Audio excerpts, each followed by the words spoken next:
by my family chooses to give to River of Hope through Simply Giving? The answer to that is simple. It's easy, and I don't have to remember my checkbook. But the bigger question, though, is why do I give it all? And my answer is Brian, Mara, Leah, Ben, or Nate. I love those 5 people more than I could ever have imagined. And my purpose is to stay home and transform their lives through the work River of Hope does on my soul. You've all seen me rush in those doors with 4 kids in tow.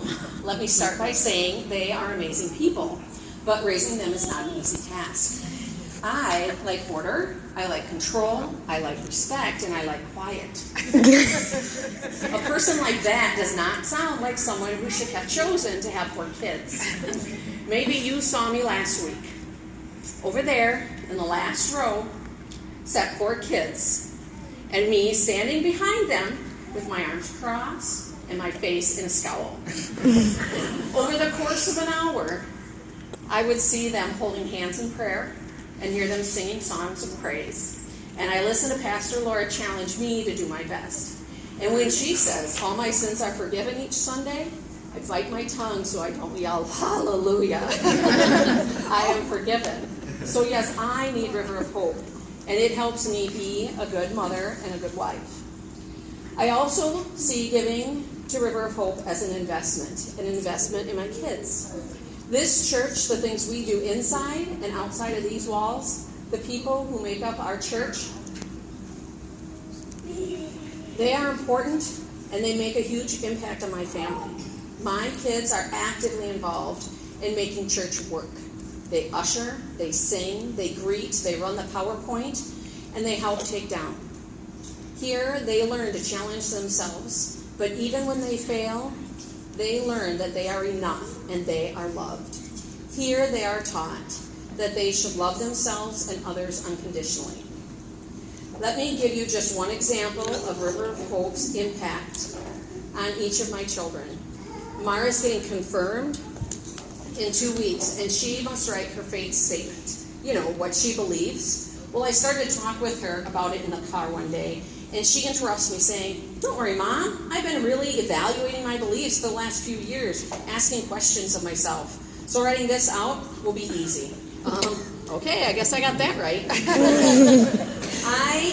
I've kissed Ben's sleeping head at night with the open Bible next to him, and this past week I asked him, "How far are you getting in your new Bible in this last month?" And he says, "Oh, I finished it already."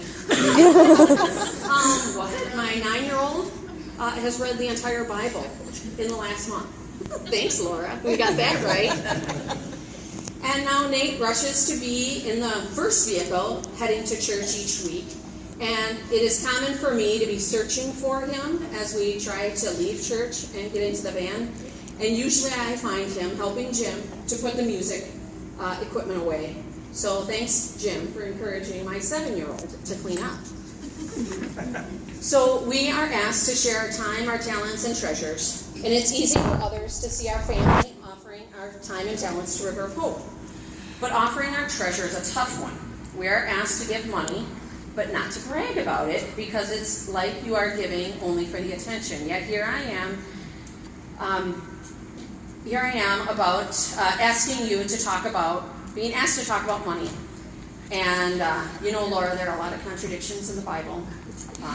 So instead of getting into all that, let me tell you just one of the story of how I witnessed one of my children offering her treasures to this church. As I said, Brian and I give through Simply Giving, but then we pass the bowl around and we don't deposit money in it. And it looks as if we don't value what this church offers us. So as a way to teach our kids that, we make them a part of, and to make them a part of church, we give them each $1 every week to put in the offering. Brian and I will sometimes come to church and neither of us will have cash to put in the kids' offering. So when the kids realize this, they shuffle back to their seats. Well, the beautiful thing that I have witnessed many, many times is my Leah reaching into her purse to give money to her brothers so they can all put something in the offering. Sometimes I'm trying to hand over $1 and she's busy finding her own to offer. And as I start to pull my $1 back, she whispers, no, I'll take that too. I have wanted her to come up here and tell you why she gives to River of Hope. But standing in front of all of you is not her thing. So I asked her a few questions, and here was her response. Wait, first let me say, she was confused as to why giving so little money was something special. The money in her purse is from chores or babysitting her brothers. She really doesn't make much money. But isn't it bigger to sacrifice? Isn't it a bigger sacrifice to offer the only 72 cents you have than the $5 bill in your wallet full of 20s? Okay, so here's what Leah had to say. These are Leah's words. I give 1 to 2 times a month, depending on how much I have in my purse. If I only have coins, then that's what I give. If I have bills, I'll give $1 or $2. I like going to River of Hope because the songs aren't all slow and boring. And I actually understand what Pastor Lord is saying in the sermon. And I like the treats. If I forget to eat breakfast, a donut hole comes in handy. We go out into the community not to make people believe the same as we do, but to do something nice for others. Maybe they will in turn do something nice for someone else. That's transforming lives. So I know River of Hope needs financial support, and every little thing helps.